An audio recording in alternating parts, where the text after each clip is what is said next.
رسول اللہ صلی اللہ علیہ وسلم لوگوں کے دلوں میں اسی راستے سے جاتے جس راستے سے سیل اور مناسب ہوتا۔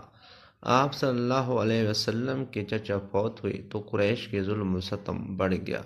آپ ثقیف سے مدد اور تحفظ کی خاطر طائف کو عازم میں سفر ہوئے۔ آپ صلی اللہ کو امید تھی کہ اہل طائف دعوت اسلام قبول کریں گے۔ آپ صلی اللہ علیہ اکیلے روانہ ہوئے۔ طائف پہنچ کر آپ صلی اللہ نے ثقیف کے 3 ممتاز شخصیات سے ملاقات کرنے کا فیصلہ کیا۔ عبدیہ، لیل، مسعود اور حبیب تینوں بھائی عمیر بن عمرو کے بیٹے تھے۔ ان کا شمار اشراف ثقیف و طائف میں ہوتا تھا۔ آپ صلی اللہ ان کے ہاں گئے اور انہیں اللہ کی طرف بلایا، مدد اور حمایت کے طالب ہوئے۔ انہوں نے آپ کو خاطر خواہ جواب نہیں دیا بلکہ الٹا بے عزت کرنے لگے۔ ایک کہنے لگا، میں خلاف کعبہ کو اپنا لباس بنا لوں گا اگر اللہ تعالیٰ نے آپ صلی اللہ کو نبی بنا کر بھیجا ہے۔ دوسرے نے کہا، اللہ کو تمہارے علاوہ کوئی نہیں ملا جس کو اللہ رسول بنا کر بھیجتا۔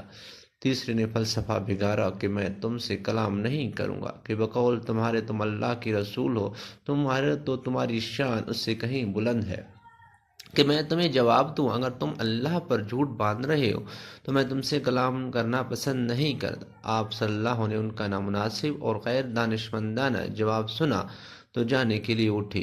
آپ بنو ثقیف کی بھلائی اور خیر سے نا امید ہو چکے تھے، لیکن آپ صلی اللہ علیہ وسلم کو خدشہ تھا کہ اگر قریش کو اس بات کا پتہ چل گیا تو پہلے سے زیادہ دلیر ہو جائیں گے۔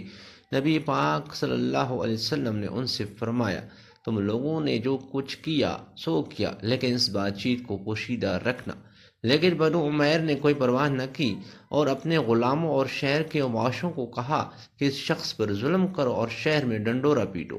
لوگ آپ صلی اللہ علیہ وسلم کے گرد اکٹھا ہو گئے اور بہت شور و غوا کیا اور آپ پر پتھر برسائے۔ مجبوراً آپ صلی اللہ علیہ وسلم نے عتبہ و شیبہ ابنائے ربیہ کے باغ میں پناہ لی۔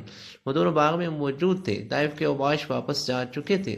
نبی پاک صلی اللہ علیہ وسلم انگور کے ایک بین کی طرف بڑھے اور اس کے سائے میں بیٹھ گئے۔ ابنائے ربیہ نے آپ صلی اللہ علیہ وسلم کو اس حال میں دیکھا تو ان کے اندر قبائلی حمیت جاگ اٹھی۔ رسول اللہ صلی اللہ علیہ وسلم ان کے قرابت دار بھی تھے اور انہیں عداس نامی اپنے نصرانی غلام کو بلایا اور اس کو کہا کہ انگور کے کچھ گچھے لے پلیٹ میں رکھ کر اس شخص کے پاس لے جاؤ اور اس کو کہو کہ یہ کھا لے۔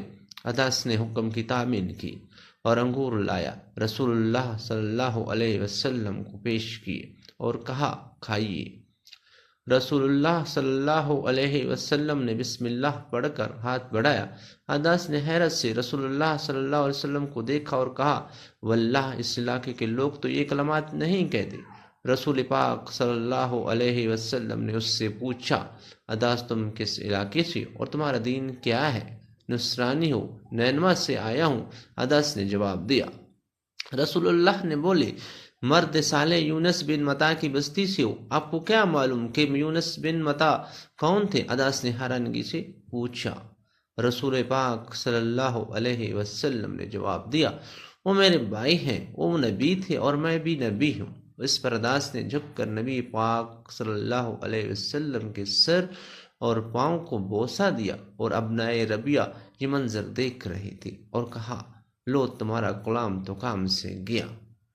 عداس واپس آیا، اس کا چہرہ رسول اللہ کی زیارت کر کے اور آپ صلی اللہ کا کلام سن کر شدت سے چمک رہا تھا۔ اس کے آقا نے کہا، تیرا ستیہ ناس ہو، تو اس آدمی کے ہاتھ پاؤں کیوں چوم رہا تھا؟ عداس نے جواب دیا، آقا رسول روئے زمین پر اس آدمی سے کوئی بہتر آدمی نہیں۔ اس نے مجھے وہ بات بتائی جو ایک نبی کے علاوہ کسی کے علم میں نہیں۔ آقا نے تنبیہ کی کہ دیکھ عداس، وہ آدمی کہیں تمہیں اپنے دین سے پھیر نہ دے، تمہارا دین اس کے دین سے کہیں بہتر ہے۔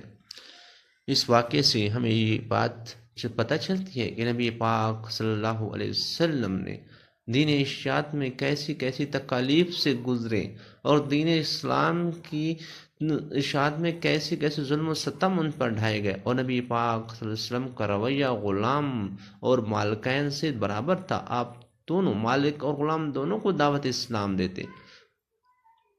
اللہ تعالیٰ توفیق کرنے کی